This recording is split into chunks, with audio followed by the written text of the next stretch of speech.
This is Research Like a Pro, episode 226, Using the Fans to Find a Female Ancestor's Father. Welcome to Research Like a Pro, a genealogy podcast about taking your research to the next level, hosted by Nicole Dyer and Diana Elder, accredited genealogist professional. Diana and Nicole are the mother-daughter team at FamilyLocket.com and the authors of Research Like a Pro, a genealogist guide. With Robin Worthland, they also co-authored the companion volume, Research Like a Pro with DNA. Join Diana and Nicole as they discuss how to stay organized, make progress in their research, and solve difficult cases. Let's go! Hi everyone, and welcome to Research Like a Pro. Hi Nicole, how are you today? Doing well, and you? I'm doing great.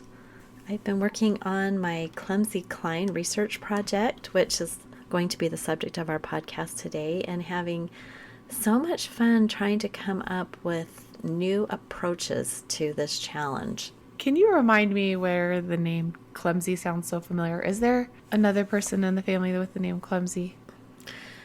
Nope, just this one.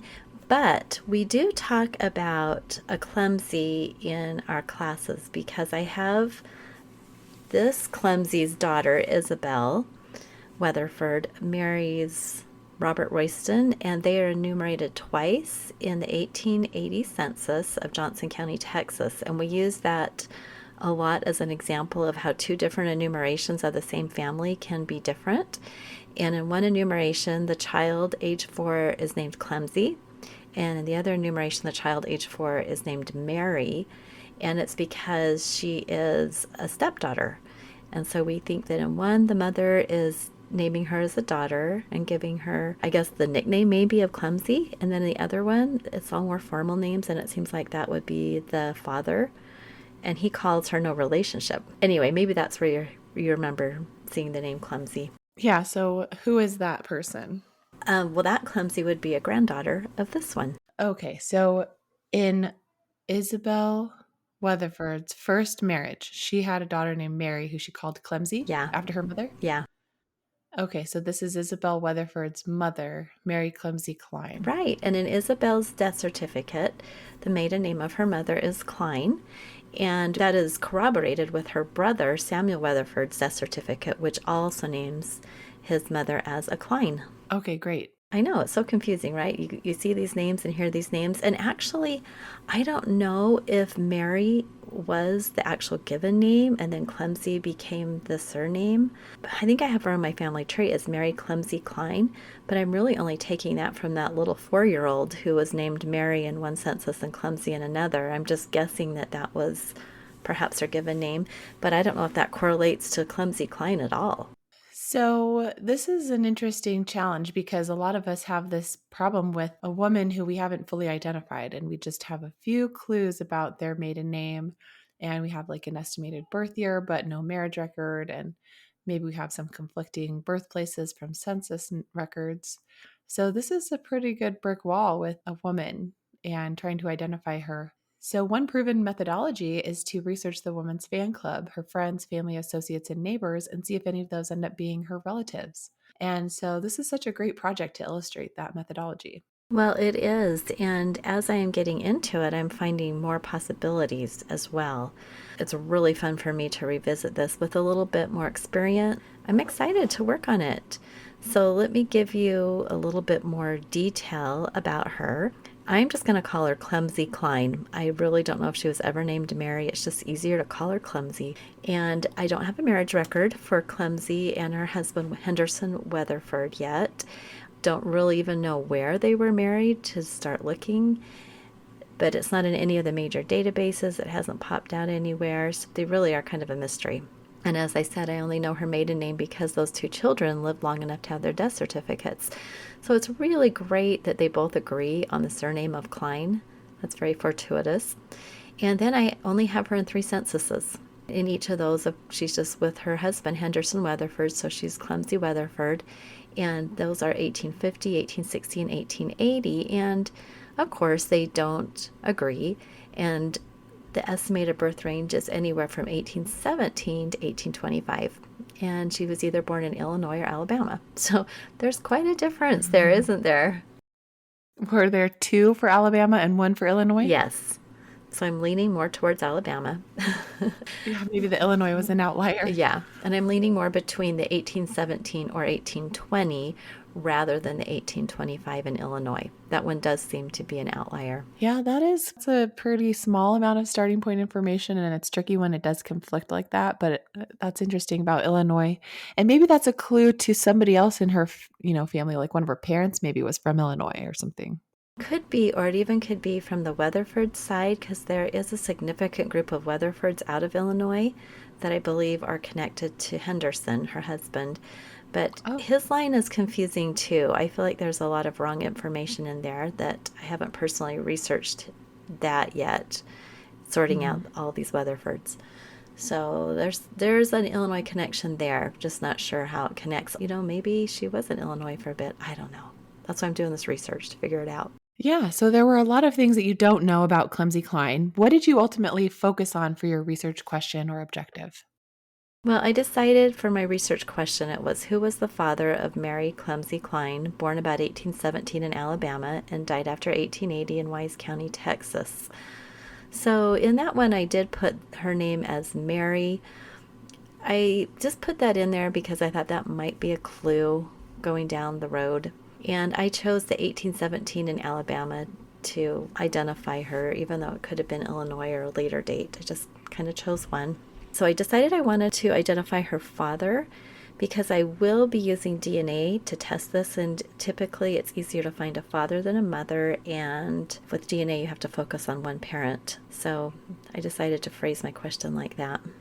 I think it's tricky when you're not sure yet what the DNA will show to pick which parent, but it's fine to pick one and just go with that and see what happens. Right, right. Especially with, her surname is Klein, and that might be a more helpful way to focus on looking for Kleins, basically. Yeah. And then, as you said, I will likely have several phases for this. So that's my overall research question, trying to identify her father. But for this specific research phase, I created an objective just for it. And so I wrote the objective of this research phase is to discover a candidate for the father of Mary Clumsy Klein. And then I give that same identifying information. She was born about 1817 in Alabama and died after 1880 in Wise County, Texas. Clumsy married William Henderson Weatherford about 1839 in Arkansas. So I'm again hypothesizing there just a little bit because the oldest child was born in 1840 and they were living in Arkansas. So I don't know. I did find out doing my locality research that all the records in Arkansas were burned with several fires and like no marriages exist until 1889, which maybe would make sense if that's where they were married. That's why I can't find a marriage record. Sometimes we use that as negative evidence, right? Yes. What county was that in Arkansas? Izard County, up in the That's right. northeast Izard corner. County. Hmm. Yeah, disappointing that Izard County was a burned county and that they lost their marriage records. But that's great that you can pinpoint him there, Henderson Weatherford in 1840 on the census there. And that's probably a pretty good hypothesis of why you don't have the marriage record. Right. And so I'll just point out I wrote this objective based on what I know, kind of based on a hypothesis. And sometimes we have to do that. We just do our best with putting some estimates in that objective, but at least gives you a clear roadmap of what you think may have happened. Yeah. Sometimes in your objective, you actually know everything, but in this one, I didn't really know everything. Hmm. So next, I reviewed all my records. I created a brand new Airtable for this project and did the timeline. And I have done research on this previously.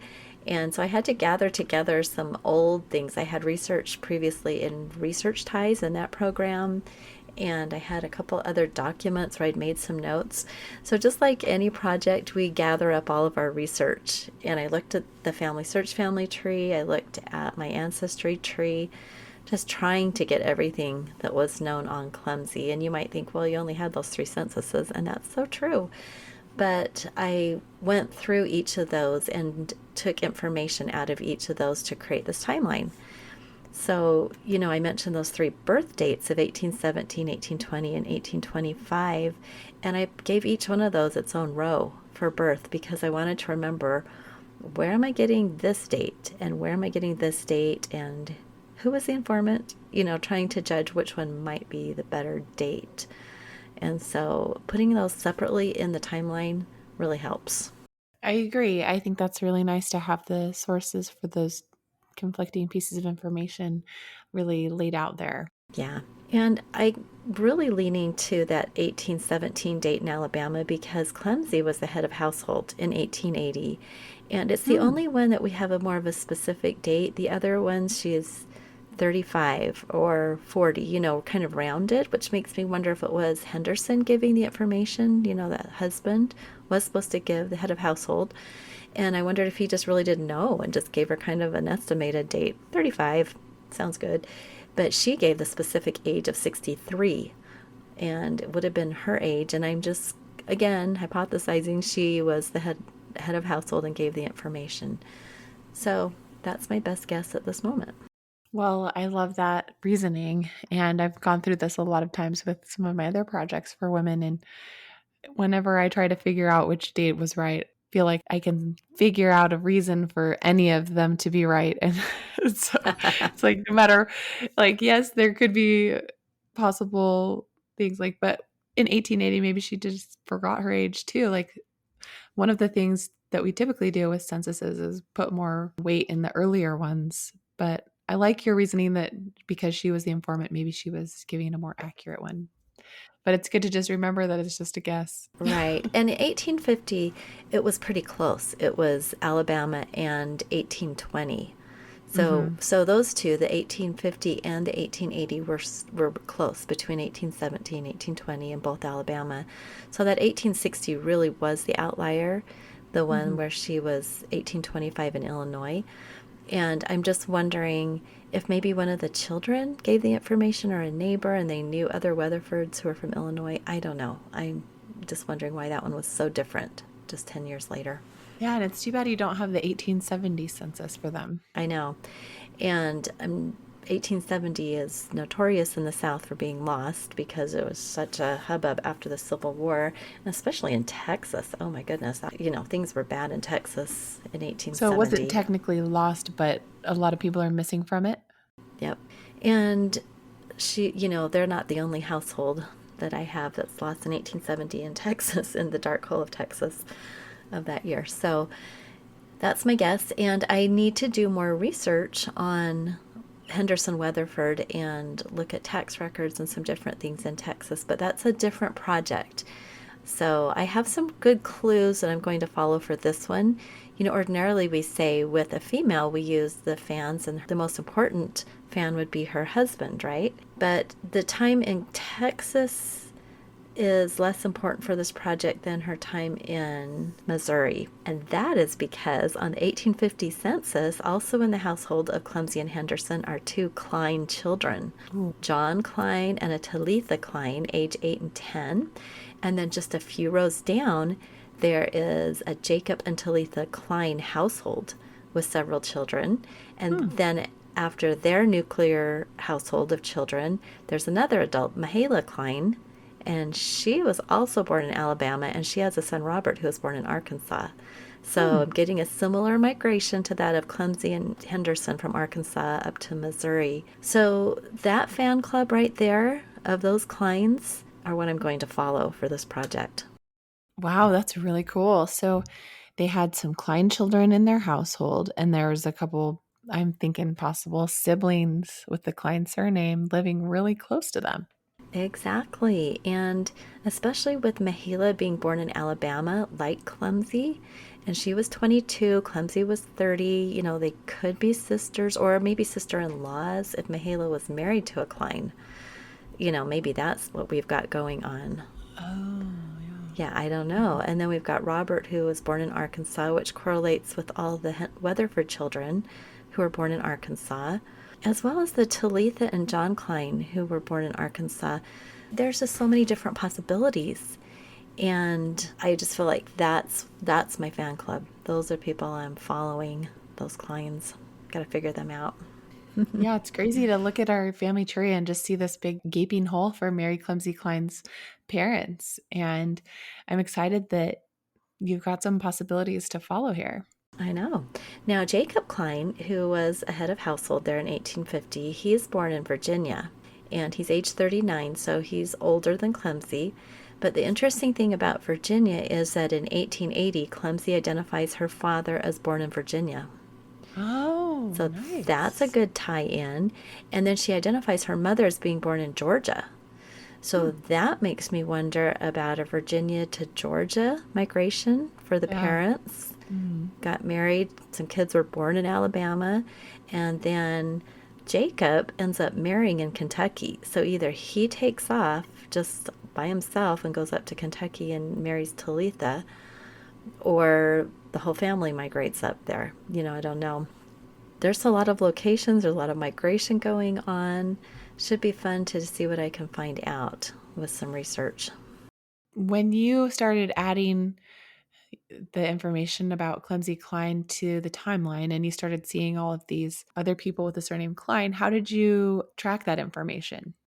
Well, you can either just add them all to one timeline or you can create a separate timeline for them. And so I just decided to add all the Kleins into the same timeline with Clemsy. And I added a field for individual where I put their name, like that this record is either for Clemsy or Jacob or Mahala. Then I can group. That's the thing I love about Airtable so much, is that I could group by individual and then see a little mini timeline on Jacob, and same for Clemsy, or I could put them all together chronologically and see how all their records fit together. So that's what I ended up doing.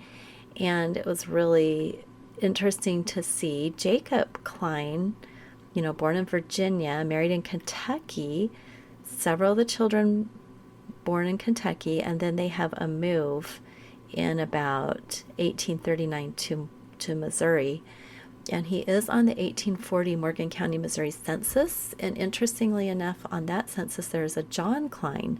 So John got added to the fan club because he looks like he could be another brother Oh, because he was of an age, I think 20 to 29. And in Jacob's household in 1840, there's an older couple, like age 70 ish, who could be his parents or they could be his wife's parents, or, who knows who they are. so you have an older male and an older female that you're kind of hypothesizing are a couple there. Yeah, in 1840. So I'm excited to dig into the records of Morgan County, Missouri, because those records are actually extant. They Yay! It's are not a burned there. county. I was so happy to find that when I was doing my locality research. So I think there are a lot of things I can explore in Morgan County to maybe give me some answers to this group of clients who were there. And it would make sense that Henderson and Clemsy moved north from Arkansas up to this county if she's got family there. Yay. I'm kind of thinking, at first I was thinking that Talitha and John in her household, the 10-year-old and the 8-year-old, were just children of Jacob and Talitha, the other household members. But those children were supposedly born in Arkansas, unless, just the reporting, all these children are born in Arkansas, and that wasn't correct. It's hard to know. And there is a place that those children could go into the household of Jacob and Talitha. But Jacob and Talitha already have a John. They have a John M. Klein, Oh, age mhm. 12. Would they have named another child John, age 8? I don't know. I kind of question that. Yeah. Kind of wonder about that. So I'm kind of wondering if maybe there was a brother who died and these are all his children. Well, what if they're younger siblings? Even Mahala, Robert, Talitha, and John, all of them are younger siblings, and their parents died. And so they just got, who knows, Yeah, they got split up and farmed out. sent to relatives. Yeah, and maybe that's why they moved up to Missouri to be all together. Yeah, that's a good hypothesis too. The only problem is that county in Arkansas, Izard County, is burned, and so that's not going to give me a lot of information. So I'll have to continue looking for other avenues to figure this out. Yes, but now that you have these people in documentary research, there are concrete people you can trace forward and check to see if there's DNA matches, right? Exactly. And even records. I can continue to work on trying to nail them down, figure out who they are. Who was Robert Klein? Who was Hmm. Talitha? Who was John? And really work with that. One of the interesting things is that the John Klein, who is in Jacob and Talitha's household, is mentioned in the county history of Morgan County, and it talks about his parents and that he's got some siblings. So I have some clues from that. I love county histories where they give information about generations, and he was a doctor. Jacob Klein was a doctor. Oh, So that will be fun to learn more. So because he was well known in the county, I'm hoping there's going to be plenty of other records that I can use. wonderful. So, how will you find out about what records are available? What's your plan for that? Well, I've got my locality guides going for Morgan County and Izard County. And then with that connection of Wayne County, Kentucky for the marriage of Jacob Klein and Talitha Ard, I think I'm going to do a little bit of research in Wayne County just to see if there is a group of Kleins there as well, or if, Jacob was just the lone guy that went up there. Sometimes you don't know if your ancestor went with a group. I mean, generally they go with a group, but was it a family group?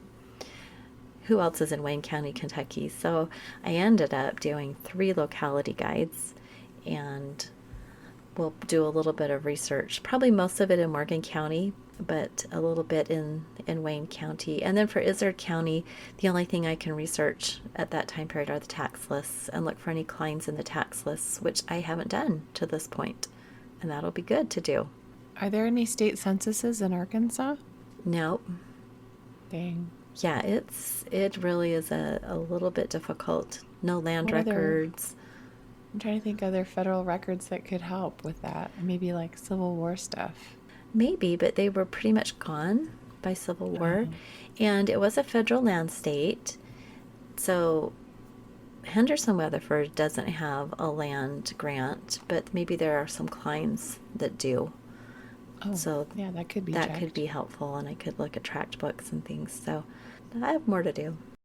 So your next step is to really flesh out all of the locality guides you are going to start and really learn what you can do in each county. Yes, I'm working on finishing those up and then doing my research plan because I could go a lot of different directions with this, and I want to make sure I'm prioritizing and really thinking through what would be a good strategy. Often with our migrating ancestors, there's a lot of research localities, and it's kind of hard to know which one to start with. But stay tuned, everybody, because I'll reveal my research plan next episode that we talk about this. Yeah, and we're supposed to be writing up our research plans for the study group this week, so I need to go work on mine as well. One of the things that is hard about research planning is having so many different clues, different leads to follow. You want to do them all, but it is helpful to do the exercise of prioritizing and thinking which one would be the most helpful. And I like how you've been hypothesizing all along as you make your timeline about who these clients are. Coming up with those different hypotheses helps you really think about what records you could look at to test the hypothesis and see if that's possible. And so it is really good for your research plan to do that. Yeah, and it really speaks to the value of that foundational step of doing a timeline and analyzing every single piece of information in a record. It just brings up so many ideas and possibilities when you do that. And I love my table for the fan club so I can clearly start seeing some of these connections, some of these people who are showing Mhm. up. And I'm hoping, having created that, that when I'm looking at other records, say in Kentucky or Arkansas, perhaps some of those fans will appear and I can see some more connections. So that's the value of having all those different names in there. I just basically took a lot of the neighbors on the censuses for the fans. Yeah, it's really helpful when you can see the same neighbor migrating with the person because then you know, okay, these people are somehow connected. Like I can research this person and feel confident that there's a clue there. Yes, that they're the same people. When you have people of the same name, and Klein is not really uncommon. And so, finding a John Klein or a Jacob Klein, some of those names in the censuses in one location, how are you going to know that's yours? And if you have a neighbor that shows up in Morgan County and they were also in Kentucky, that really helps to tie it. together. Absolutely. Yeah, that's a methodology that we've used over and over, and I'm excited to continue working with that on identifying this female who's been a brick wall for so long. And if I can just get a candidate, I don't have to figure it out in this phase. I just want a candidate for her father that I can test with DNA. And if I have this group of clients put together as possible siblings and some of their descendants, it's going to really set a great foundation for the DNA study group when I continue with this. Hooray! Yeah, I'm already planning to take my John West research project into the DNA study group next year. It's been so illuminating to work on that in the study group and make the research plan right now. I'm also doing the fan club methodology, and there's some connections that I want to investigate. And there's been a DNA test taker who's a patrilineal descendant of John West. So I just got those results from my cousin today, and I'm excited to dive into those. It'll be hard to not want to do all the DNA work now, but I'll have to just kind of glance at it and keep going forward with the documentary for now. Right. Yeah, I kind of like this process of doing documentary for one study group and then adding DNA for the next one. And if I remember right, I believe I have identified a couple of good matches on this Klein line. So I might need to reach out to them and ask them to share DNA results with me on Ancestry and, have some more DNA to work with. Also, the neat thing about this line is I have a mitochondrial test for one of the descendants of Mary Clumsy Klein. One of my Yay. cousins took that for me. So I have mitochondrial to work with. If I actually get a hypothesis couple, I could maybe trace another tester and compare. So, Yeah, and a lot of that work is documentary work, but I think it is so helpful to do the DNA hand in hand with the documentary. And so it's good that we're thinking about it as we do the documentary research right now so that we can like maybe prioritize some descendancy research or think about setting up a good amount of test takers so that when we dive into it in the spring of next year, we'll have a goodly number of people to analyze. exactly. We'll already have some things going that will be super helpful. Well, good job, Mom. You're doing a great job on our shared ancestry. I know. It's great. It's fun to return to her. I know someone was saying, when are you going to return to Cynthia Dillard, right? But I'm giving Cynthia a little bit of a break and working on Clumsy, giving her her own due time. So we have to sometimes change our focus a little bit and then come back to a previous problem. Yeah, maybe we're just waiting for a certain group of test takers to really help us figure out that Cynthia Dillard one. Maybe Yeah, in like 5 years or something, there will be some more data. right. With DNA, that is the exciting thing. That as more people test, you sometimes will get new evidence. Yeah. And that's what's been happening with the Dyer Y DNA. We got a new match and kind of blew up the case. So that's another one that I just can't wait to work on. Just got to finish that portfolio, right? Yep. Then I can do all these other projects I put on hold. Yeah, yeah. It's fun. Well, if any of you listening have a female ancestor and you just have no idea how to proceed, hopefully following my case will give you some ideas. And, you just got to look for her fans. I got lucky with this one with having so many fans named surname Klein right there in the area. But the fans for your female might be, like I said, her husband, tracking his records or any of her children. You just have to think of all the people she came in contact with and start seeing who else you can research to illuminate your case. All right. Well, we hope you guys all have a great week and we'll talk to you again next week. Bye. All right. Bye bye, everyone. Thank you for listening. We hope that something you heard today will help you make progress in your research. If you want to learn more, purchase our books, Research Like a Pro and Research Like a Pro with DNA on Amazon.com and other booksellers. You can also register for our online courses or study groups of the same names. Learn more at familylocket.com/services. To share your progress and ask questions, join our private Facebook group by sending us your book receipt or joining our courses. To get updates in your email inbox each Monday, subscribe to our newsletter at familylocket.com/newsletter. Please subscribe, rate, and review our podcast. We read each review and are so thankful for them. We hope you'll start now to research like a pro.